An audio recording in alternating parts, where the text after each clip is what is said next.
Salut à toi et bienvenue dans la première vidéo de ma formation gratuite sur le trading algorithmique. Alors déjà, j'espère que tu vas bien, moi ça va super. Si jamais tu sais pas encore qui je m'appelle Brieux, je suis trader indépendant et moi je fais beaucoup de trading algorithmique. J'en ai déjà un petit peu parlé sur cette chaîne. C'est une grosse partie de mon trading et aujourd'hui, si je peux vivre à Bali, si je peux être trader indépendant, si je peux vivre du trading, c'est en grande partie grâce à ça. Et sur cette chaîne YouTube, je parle de finance, d'économie, de trading et trading algorithmique, de développement de systèmes de trading automatique ou semi-automatique. J'ai déjà fait des tutoriels sur quelques robots de trading sur ma chaîne, mais je pense qu'aujourd'hui, il serait intéressant de formaliser tout ça, de créer une sorte de programme d'entraînement, de formation de A à Z bien structuré pour que tu évites de t'éparpiller entre toutes les vidéos. Là, ce sera vraiment une formation linéaire. On va partir des bases pour arriver jusqu'à la création d'un algo de trading parfaitement rentable. Donc abonne-toi si ça t'intéresse. Si c'est pas encore déjà fait et que tu veux suivre cette formation, abonne-toi, n'hésite pas. Et dis-moi en commentaire si ça t'intéresse. Dis-moi ce que tu veux voir dans le futur. Mais maintenant, je vais t'expliquer la structure de ma formation. Donc comment ça va se passer? Déjà, premièrement, le langage de programmation que je vais t'apprendre pour créer nos algorithmes de trading, ce sera le MQL5. Pourquoi le MQL5? Parce que c'est un langage qui est très adapté aux débutants et c'est un langage qui est très adapté au trading. Il est fait pour le trading, c'est fait pour ça. C'est le langage de la plateforme de trading MetaTrader 5 que tu connais sûrement. Donc ce langage est littéralement conçu pour être exécuté sur cette plateforme de trading. Donc c'est tout indiqué pour un débutant. T'as pas à t'éparpiller, à aller chercher d'autres outils dont tu aurais besoin pour exécuter ton algorithme. Là, ce sera vraiment intuitif. Et après avoir vu cette formation, si t'en as pas eu assez, si t'en demandes encore, peut-être que je ferai une autre formation, pourquoi pas, sur d'autres outils de trading, sur d'autres langages de programmation.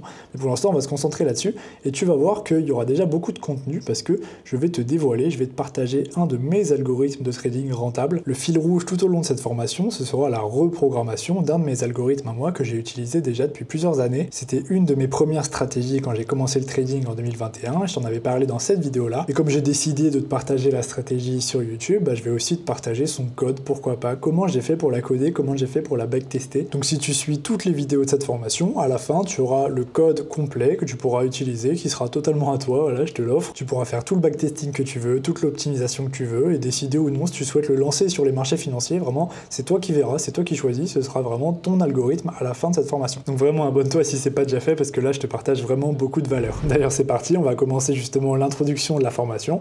Donc, on va se retrouver sur la plateforme MetaTrader 5. Si tu l'as déjà téléchargé, c'est parfait. Sinon, je mettrai un lien en description, tu auras juste à cliquer dessus, c'est gratuit. Tu l'installes et tu arriveras sur cette interface. Ça, c'est l'interface de trading, c'est l'interface où tu auras tes symboles, tes actifs, c'est l'interface où tu auras tes comptes et aussi tu auras les algos qui seront ici, qui se retrouveront là. Là, tu vois, par exemple, dans YouTube, j'en ai déjà codé quelques-uns que j'avais montré. Et donc, tu vas pouvoir sélectionner un actif, par exemple, Pound Kiwi ici, tu ouvres ton graphique et en fait, on va glisser notre algo sur le graphique. C'est comme ça qu'on exécute l'algo. Donc là, j'en prends un au hasard. Toi, si tu n'en as jamais fait, bien sûr, tu n'en auras aucun ici. Donc là, tu vois, Algo RSI, que j'avais fait dans cette vidéo-là, si jamais, on peut l'activer sur notre graphique. Et là, il est attaché au graphique et il va trader en réel. Il va trader en temps réel. Donc là, évidemment, il n'ouvre pas de trade parce que la logique de trading n'a pas été encore respectée. Mais c'est ça l'idée, tu vois. On va coder un programme et ensuite, on va l'attacher à notre graphique qui sera exécuté en temps réel. Donc là, toi, si tu veux en tester un, tu peux en choisir un dans Expert Consultant Advisors. Il y en a qui sont gratuits. Donc là, Expert MACD, pourquoi pas. Tu l'attaches, tu le drag and drop, tu glisses des pauses dans ton graphique, tu fais OK, et là tu vois, ils exécutent. Donc bon, fais pas n'importe quoi, hein, mets pas tout ça, mets pas tout ton argent là-dessus. Ah bah tiens, tu vois, celui-là, il a déjà pris un trade là. Là tu vois, le expert MACD, il a ouvert un trade de 0,01 lot. C'est pas moi qui l'ai ouvert, celui-là, je t'assure, c'est le robot. Donc c'est ça le but du trading algorithmique, évidemment, c'est de pas prendre ses trades toi-même, c'est que le robot l'exécute à notre place. Et donc, comment on le code? Comment on code notre robot? Comment on va faire? Il est où le langage? Il est où ils sont où les lignes de code là? C'est dans Outils, en haut à gauche. Tu vas cliquer sur Éditeur du langage MetaQuotes ou appuyer sur F4. Et là, ça va t'ouvrir un éditeur. C'est un peu comme un bloc-notes. C'est là où justement on va mettre nos lignes de code. Tu vas pouvoir faire Nouveau en haut à gauche. Expert consultant modèle. Tu fais Suivant. Et là, on va pouvoir donner un nom à notre expert. Donc, je vais l'appeler Formation pour que ce soit simple. On fait Suivant, Suivant, Terminé. Et voilà, ça ressemble à ça. Donc ça, c'est le modèle. C'est le modèle de l'algorithme, c'est le modèle du programme. Et ensuite, nous, on va inscrire nos lignes de code, on va l'écrire à l'intérieur de ce modèle. Mais c'est comme ça que ça arrive quand tu ouvres un nouveau fichier. Et donc tu vois qu'il y a déjà certaines choses qui sont inscrites, c'est des fonctions, il y a déjà certaines fonctions qui sont inscrites, et donc les fonctions, elles ont une utilité particulière, elles sont pas là pour faire joli. Les fonctions, qu'est-ce que c'est? C'est les endroits où on va coder notre logique de trading à l'intérieur. C'est les endroits où on va coder nos conditions, nos variables, nos paramètres, tout ce dont on va avoir besoin pour exécuter, pour faire exécuter à l'algorithme ce qu'on souhaite. Par exemple, si tu veux trader le RSI, eh ben on va dire à l'algorithme dans la fonction onTick, qui est une fonction qui sera exécutée à chaque tick du marché, donc à chaque fois qu'il y a un mouvement de prix sur le marché, on va lui dire si le RSI dépasse les 70, alors on vend. Si le RSI va en dessous des 30, alors on achète.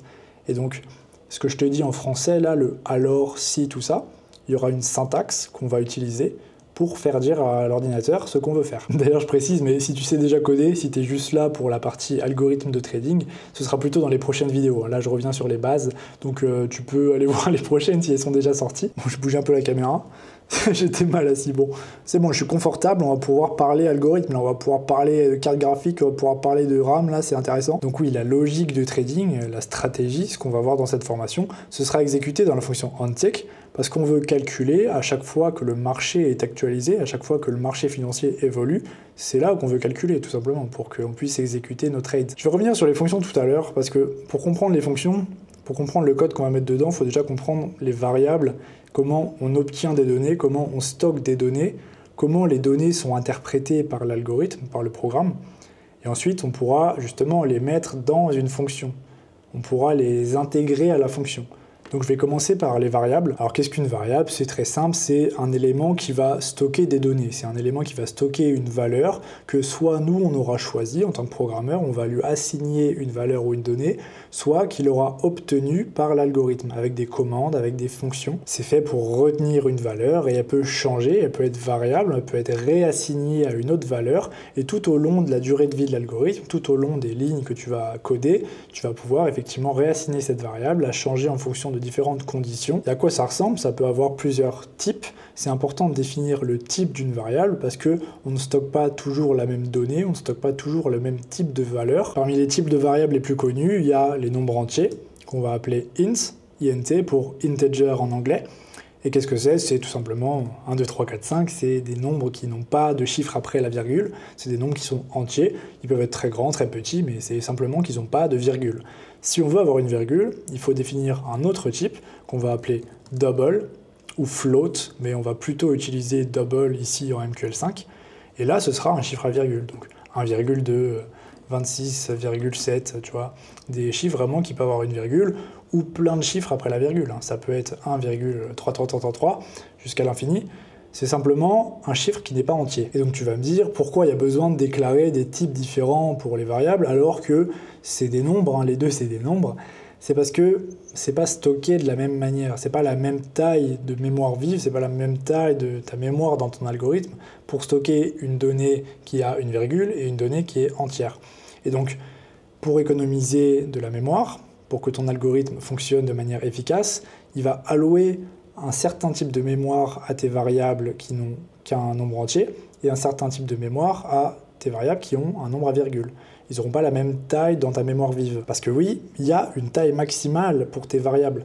Il y a des nombres qui sont trop grands pour être stockés dans certains types de variables. Et justement, là, je vais te montrer, regarde. Ce que tu peux faire, c'est double-cliquer ou sélectionner ta variable et appuyer sur F1 pour ouvrir la référence. Et là, tu vas comprendre un peu de quoi je te parle. La taille du type int, c'est de 4 octets. Donc un octet, c'est la taille pour stocker dans la mémoire vive, dans la RAM, dans la Random Access Memory. C'est en gros ce qu'utilise ton ordinateur pour stocker une variable, tout simplement. Et tu vois que la valeur minimale, c'est 2 147 000, etc. Et là, la taille maximale, c'est 2 147 000, etc. Donc, si tu veux avoir un chiffre qui est plus grand que ça, tu auras besoin de déclarer un type différent. Donc là, par exemple, ce sera uint pour unsigned integer. C'est un nombre entier qui est uniquement positif. Donc là, tu vois, les moins 2 millions, ils sont économisés, entre guillemets, pour te donner plus de place vers le positif. Et si tu as besoin d'encore plus de place, tu vois que là, tu as ce type de variable long qui fait 8 octets, donc le double de int, qui fait seulement 4 octets, et la valeur minimum, elle va à moins 9 milliards de 9000 milliards, tu vois, elle va beaucoup plus loin que juste ton int. Et si tu en as encore besoin, encore plus, et ben là tu as uLong, unsigned long, donc là c'est que des variables positives, mais en type long, donc avec 8 octets, et là tu vois que le chiffre est absolument énorme. Et donc ce qu'il faut comprendre, c'est que Ce dont tu as besoin sera déterminé par le type de ta variable. Il faut que tu trouves la bonne variable à déclarer, sinon tu peux avoir des erreurs. Donc bien sûr, ça marche aussi dans l'autre sens. Il y a useShort, je vais te l'écrire. Si tu veux avoir des variables négatives, tu auras short et uShort. C'est exactement pareil, ça a 8 octets, mais dans le négatif. Donc voilà, j'espère que tu comprends pour les chiffres. Je pense que quelque chose qui va peut-être plus te parler, c'est la variable string. Et la variable string, c'est une chaîne de caractères. Et qu'est-ce que c'est une chaîne de caractères? C'est du texte. C'est entre guillemets comme ça, et c'est du texte.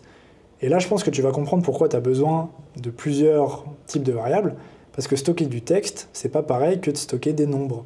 Parce que des variables de nombres, on peut faire des opérations entre elles. On peut faire 1 fois 2, on peut faire 3 divisé par 7, alors qu'on ne peut pas faire des opérations avec du texte. Ça n'a pas de sens, on ne peut pas diviser A par B, tu vois. Ça n'a pas de sens de faire ça. Donc c'est pour ça qu'on déclare avec texte. Et là où ça peut être un peu peut-être confus, c'est qu'on peut écrire 1. On peut écrire une variable string avec 2. Mais ce n'est pas un chiffre, c'est pas un nombre, c'est du texte, tu vois. Parce qu'on l'a défini sous la forme string. Le type de variable est string. Donc même s'il y a écrit 1, visuellement tu vois 1, l'ordinateur, le programme, le comprend et le stocke comme du texte. Donc ensuite, si tu essayes de multiplier ta variable texte 1 par ta variable texte 2, ça ne fonctionnera pas, parce que c'est pas fait pour. Voilà pour les variables, il y en aura d'autres, je vais t'expliquer tout au long. C'est pour ça que c'est bien aussi que je te montre comment réellement coder un algorithme. C'est pour ça le fil rouge, ce sera bien, parce que je vais réellement te montrer à quoi ça sert, pourquoi on utilise ça. Donc là, typiquement, je peux te montrer des types de variables, c'est que avec input, ça veut dire que c'est une variable d'entrée, c'est nous, c'est l'utilisateur, c'est le programmeur, c'est celui qui utilise l'algorithme qui va rentrer ce paramètre-là. Et ben, on va pouvoir mettre input int, on va donner un nom à la variable, donc par exemple nom variable, on va mettre égal pour assigner la donnée à cette variable, et on va mettre 1, pourquoi pas. Et on clôture la ligne avec des points-virgules. Donc je vais supprimer tout ça. Et donc maintenant, quand on va lancer l'algorithme, notre variable non variable aura la valeur 1. On lui aura assigné la valeur 1 dans nos paramètres avec input. Et donc tu vas voir qu'on va faire ça plein de fois, vraiment évidemment, il y aura plein de paramètres, et je vais pouvoir te montrer, quand tu l'attaches à un graphique, je vais retourner voir AlgoRSI, tu vois, c'est ça, données d'entrée. Tu auras variable, time frame, période, prix, stop loss, take profit. C'est nous qui choisissons, c'est vraiment nous, on fait ce qu'on veut, quoi, avec le type input. Donc, il y en a encore d'autres, bien sûr, il y en a plein d'autres. Il y a des enum, tu peux faire d'autres choses encore. Mais t'inquiète, je ne vais pas t'ennuyer trop avec ça pour l'instant. Tu auras tout le temps d'apprendre tous les types de variables qu'il y a. Plutôt quelque chose que je vais te montrer pour ce début de vidéo, c'est comment bien apprendre la programmation. Comment bien comprendre comment ça fonctionne. Parce que je ne voudrais pas que juste tu recopies tout le code que je fais. Ça n'a aucun sens, ça ne sert à rien, là tu n'apprendras rien. Sinon je peux juste te le copier-coller, je te l'envoie par mail et voilà. Mais le but c'est d'apprendre vraiment à coder. Et pour apprendre vraiment à coder, il faut prendre les bonnes pratiques, les bonnes bases, il faut vraiment comprendre comment ça fonctionne. Et notamment quelque chose d'important, c'est d'écrire correctement les noms des variables. Alors, qu'est-ce que je veux dire par là, écrire correctement? C'est-à-dire que là, ce que j'ai écrit là, nom variable, tu peux écrire ce que tu veux. Tu peux mettre vraiment n'importe quoi. Tu vois, ça marche totalement. Si je compile ici, d'ailleurs, qu'est-ce que c'est compiler? MQL5, c'est un langage compilé, c'est-à-dire que pour que l'algorithme s'exécute, pour que le fichier soit enregistré et qu'il fonctionne correctement sans erreur, il faut que toutes les lignes, une par une, soient sans erreur, qu'elles fonctionnent, sans qu'il y ait de problème de logique, de problème de syntaxe, etc. Sinon, ça ne fonctionne pas. Sinon, tout l'algorithme ne fonctionne pas. C'est ça le principe d'un langage compilé par rapport à un langage interprété, c'est que tu dois compiler l'ensemble de ton algorithme si tu veux l'exécuter. Au contraire de, par exemple, Python, où si tu as une erreur dans une ligne, tu t'en fous, tout le reste est exécuté, et juste ça va ignorer la ligne. Mais là, c'est pas le cas. En MQL5, en C++, c'est un langage compilé. Donc par exemple, si j'enlève le point-virgule à la fin pour terminer la ligne, et que j'essaye de compiler, là, j'aurai une erreur, tu vois. Les erreurs, elles se trouvent ici, en bas de ton écran. Tu vas voir des petits panneaux sens interdit, panneaux stop plutôt. Donc il faut qu'on la termine, on va remettre et on va recompiler. Et là, tout fonctionne bien. Et je vais revenir sur le nom des variables. Donc là, tu vois que ça sert à rien, enfin, écrire comme ça, ou juste mettre, je sais pas, J, c'est pas bien. C'est pas bien, il faut que ton nom de variable soit explicite pour que tu comprennes ce que tu veux dire. Donc, par exemple, si je veux dire, je sais pas, moi je veux avoir la période du RSI. Je veux avoir la période du RSI, je veux que ce soit 14. Et bien, il faut que j'appelle ma variable période RSI. Donc, pourquoi pas l'appeler comme ça, période RSI. Et après, tu as des conventions sur le nom des variables. Tu peux en avoir plusieurs suivant les langages de programmation. Donc, pourquoi c'est important d'avoir des conventions? Pourquoi c'est important de savoir ce que tu fais quand tu codes? Parce que tu vas avoir beaucoup de lignes. Il faut que tu te rendes compte que si tu te lances dans le trading algorithmique, et d'ailleurs bravo à toi pour ta motivation, si ça c'est ta première vidéo pour apprendre, ou même que tu as commencé un petit peu mais que tu comptes vraiment t'y mettre, déjà bravo, mais t'es pas prêt d'en finir, hein. Tu vas avoir des milliers de lignes, et il faut que tu puisses t'y retrouver dedans. Il faut que tu puisses te retrouver dans tes variables, dans tes fonctions, dans tout. Donc c'est bien d'avoir une convention pour appeler tes variables, plutôt que juste mettre période RSI. Tu peux par exemple, je sais pas, définir le type avant, avec un préfixe. Ça s'appelle la notation hongroise, ça, de mettre i devant. Par exemple, si c'était input double et que tu voulais mettre période RSI, bah, tu l'appellerais des périodes RSI. Donc ça, moi, je ne l'utilise pas, parce que c'est des conventions. Donc les conventions, tu y adhères ou non. C'est toi qui choisis. Il n'y a personne avec un pistolet sur la tempe qui va te dire hey, il faut appeler comme ça. Tu fais ce que tu veux. Mais il faut simplement que tu le respectes. Il faut tout simplement qu'ensuite, tu fasses toujours la même chose. Donc je vais t'en présenter quelques-uns quand même, au cas où. Par exemple, il y en a un qui est très connu en Python, etc. Même en C++ d'ailleurs, c'est très utilisé. C'est le snake case, c'est quand tu fais comme ça. C'est quand tu as un underscore, donc le tiret du bas, le tiret du 8, et que tu appelles ta variable, voilà, 12. Donc là, on peut mettre int. Ça, c'est notre variable snake case, qui sera avec cette convention-là. Et là, il va falloir que tu fasses toutes tes variables comme ça. Donc là, période RSI, ce sera comme ça du coup. Période, tiret du bas, RSI, tout en minuscule. Sinon, tu peux utiliser le camel case, que moi j'utilise souvent. Camel case comme ça. C'est avec, quand tu passes à un nouveau mot, tu mets une majuscule. Donc là, tu vois, période RSI, tu mets une majuscule à RSI. Là, tu vois les fonctions, elles sont écrites comme ça. OnTick. Bon, là, c'est Pascal case, parce que c'est avec une majuscule au début. Pascal case comme ça. Et tu vois, c'est l'idée. Donc tu fais un peu comme tu veux, mais il faut que ça soit bien. Je suis allé chercher de l'eau, je me souviens plus où j'en étais. Bon, on va supprimer cette ligne. De toute façon, je pense que j'ai fait le tour. De toute façon, t'inquiète pas, hein.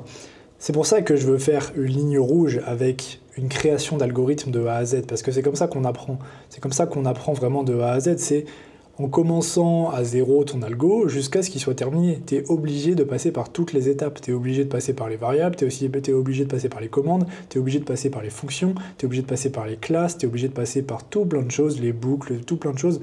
Tu ne peux pas avoir un algorithme rentable à la fin sans passer par tout ce qu'il y a à faire en programmation. Donc c'est pour ça que c'est intéressant. Et c'est pour ça que je vais faire cette manière-là. Au lieu de juste faire un cours magistral, bon là c'est l'introduction hein, bien sûr, les prochaines vidéos, on va réellement coder l'algorithme. Donc abonne-toi là, je te vois encore, t'es pas abonné là, qu'est-ce qui te prend, t'es complètement fou. T'as pas envie d'être rentable ou quoi là, complètement malade ce gars. Bref, alors on va parler des fonctions maintenant. Donc je vais commencer par la fonction onTick. La fonction onTick, comme j'ai évoqué rapidement tout à l'heure, c'est une fonction qui va être exécutée à chaque tick du marché, qui va être exécutée à chaque fois que le marché bouge d'un prix, c'est-à-dire quand il monte ou il descend. Cette fonction-là, ce qui sera à l'intérieur de ces petites accolades, toutes les lignes de code seront exécutées, tout ce qu'il y a là. Et ça, ce sera le cas pour toutes les fonctions. Alors, comment reconnaître une fonction par rapport à une variable? Une variable, c'est défini par un type, donc int, double, string, etc. Mais le truc, c'est que les fonctions aussi.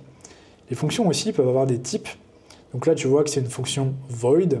Pourquoi void? Parce que ça ne retourne rien, ça ne retourne aucune variable, ça ne retourne aucune donnée. Alors qu'il y a des fonctions, par exemple, on va mettre une fonction int, qu'on va appeler test, et on la met avec des parenthèses, et on ouvre une accolade. C'est comme ça qu'on reconnaît une fonction. Ça, c'est la syntaxe pour une fonction. Alors qu'une variable, c'est juste test. Test égale quand on veut assigner quelque chose. Par exemple, 1.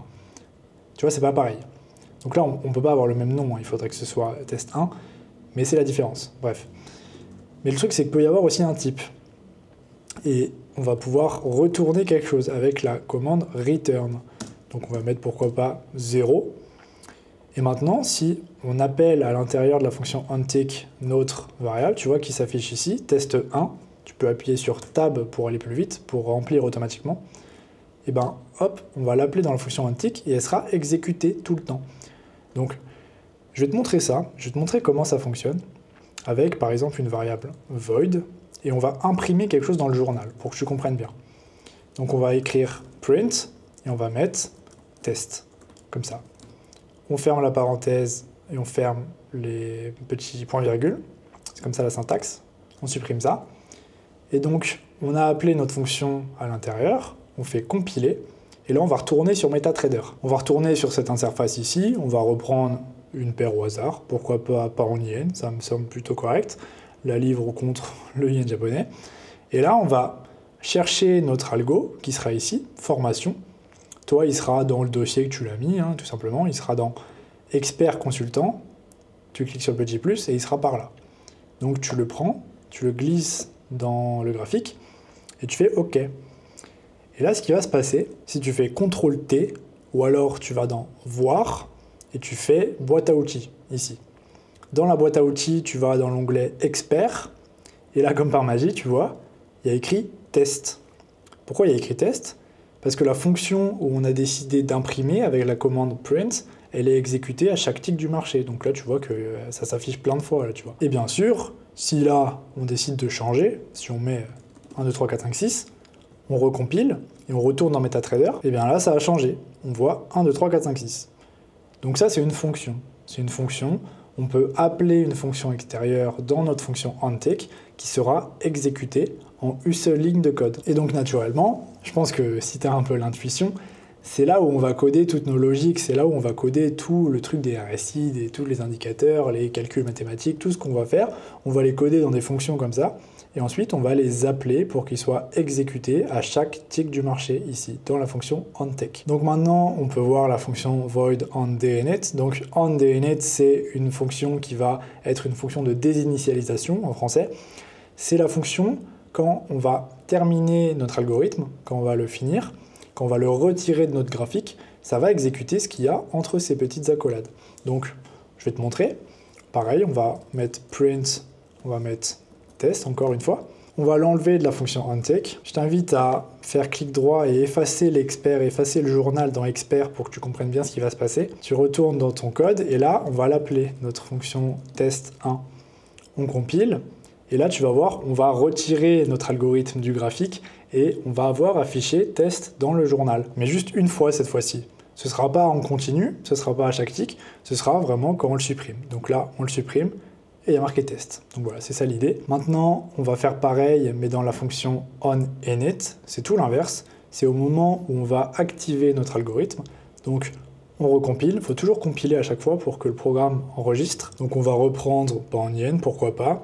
On va retrouver dans expert, et là, tu vas voir, tu prends ton algo, tu le mets dedans, tu le glisses, et il y a marqué test. Voilà, puisque la fonction onInit s'est exécutée une seule fois. Donc voilà pour les fonctions void. Pour les fonctions void, c'est simplement qu'elles vont exécuter toutes les lignes de code à l'intérieur. Mais les fonctions avec des autres types, comme par exemple int, double, string, etc., ou bool. Bool, c'est intéressant. Qu'est-ce que c'est bool? C'est soit 0, soit 1. Une expression booléenne, c'est la base de l'informatique, le début, le tout début de l'informatique, c'est des 0 et des 1. Et l'information, la variable, la fonction booléenne, c'est ça. C'est soit un 0, soit un 1. Donc, c'est techniquement un int, c'est pareil, sauf que le int est limité à 0 et 1. Donc voilà.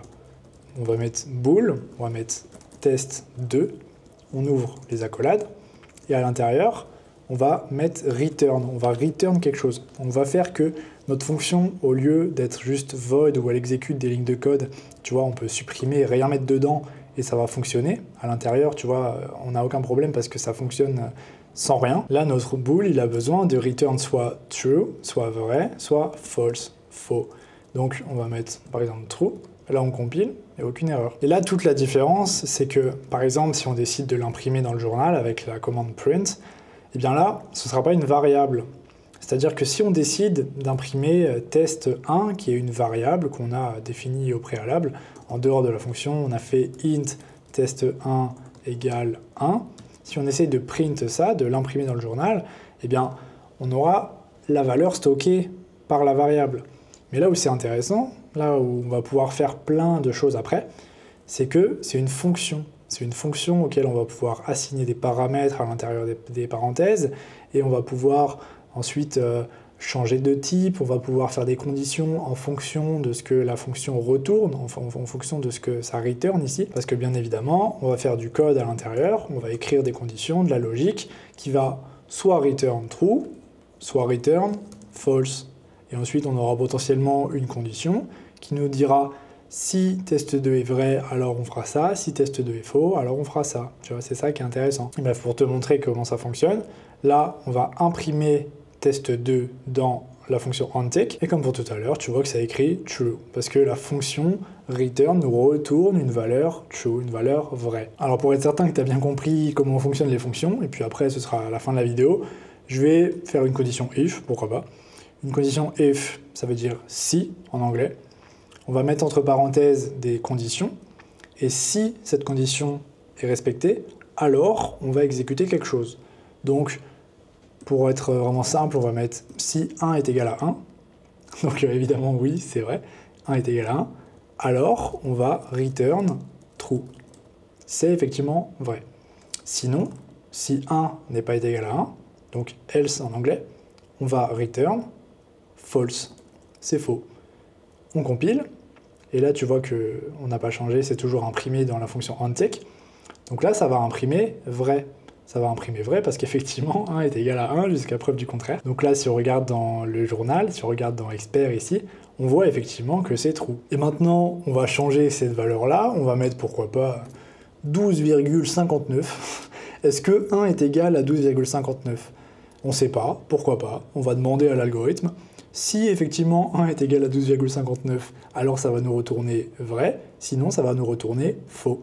Donc on compile et on va aller voir. Et évidemment, tu vois que c'est faux. Donc là, tu vois que ça s'actualise petit à petit, ça va imprimer plein de faux jusqu'à ce qu'on l'arrête. Parce que évidemment, 1 n'est pas égal à 12,59. Donc je pense que tu comprends cette logique, c'est que là, au lieu de faire des bêtises à l'intérieur de la condition, on va pouvoir mettre des logiques de trading, bien sûr. On va pouvoir mettre si RSI supérieur à 70, etc. C'est là où on va pouvoir exécuter notre algorithme. C'est ça le concept principal. On va créer des fonctions qui vont exécuter une certaine logique, qui vont nous retourner une certaine valeur dont on a besoin. Pourquoi pas une valeur de prix, ou une valeur d'indicateur, ou une valeur de moyenne, ou une valeur d'écart type, de volatilité d'une certaine période, vraiment ce qu'on veut, hein, on a totale liberté. Et si cette valeur est supérieure à un certain seuil, qu'on aura pourquoi pas mis en input, avec nos variables d'entrée que je t'ai parlé tout à l'heure, eh bien, si tout ça est respecté, alors on ouvrira un trade. Voilà, donc c'est ça qui est vraiment sympa. Donc voilà, c'est tout pour cette vidéo, j'espère qu'elle n'est pas trop longue, j'espère que je t'ai pas trop ennuyé aussi sur les trucs un peu de base, parce que je pense que c'est important de revenir sur les bases quand même, faut un peu comprendre comment ça fonctionne. Mais dans la prochaine vidéo, c'est parti, on code l'algorithme, on commence vraiment, c'est parti, c'est fini le blabla, on commence la guerre. Je te représenterai rapidement la stratégie pour que tu comprennes ce qu'on va coder, pourquoi on va le coder, qu'est-ce qu'on va aller chercher, les informations, etc. Et ensuite, je vais t'apprendre à le coder, je vais t'apprendre aussi les conventions, les pratiques qui sont intéressantes à connaître aussi en programmation. Je vais essayer de faire en sorte que ce soit une formation assez professionnalisante quand même, hein, que tu puisses avoir vraiment une vraie valeur à la fin, que tu puisses savoir coder, que tu puisses savoir probablement, pourquoi pas, vendre des algorithmes aussi, hein. Tu peux devenir développeur en freelance, en indépendant. Moi actuellement, vu que j'ai un petit peu de visibilité sur YouTube, je reçois pas mal de demandes par mail de gens qui me proposent de me payer pour coder des algorithmes. Donc évidemment, je refuse parce que c'est pas mon travail, je programme pour moi, pas pour les autres. Mais en même temps, si toi t'as envie, bah pourquoi pas, c'est un choix de carrière et c'est vraiment bien payé, hein. Développeur d'algorithmes de trading, ça paye très bien. Bon après, tu verras, il faut aller un petit peu plus loin que MQL5, hein, bien sûr. Ça, c'est la première formation, tu vois, formation de base. Et après, peut-être que, pourquoi pas, je ferai d'autres formations plus poussées pour vraiment aller plus loin. Bref, tu verras que c'est largement suffisant pour commencer. C'est très bien déjà. Tu pourras créer ton premier algorithme rentable grâce à moi. Donc abonne-toi, mets un j'aime, mets un commentaire, dis-moi ce que t'en penses. Et puis moi, tout simplement, je te dis à la prochaine.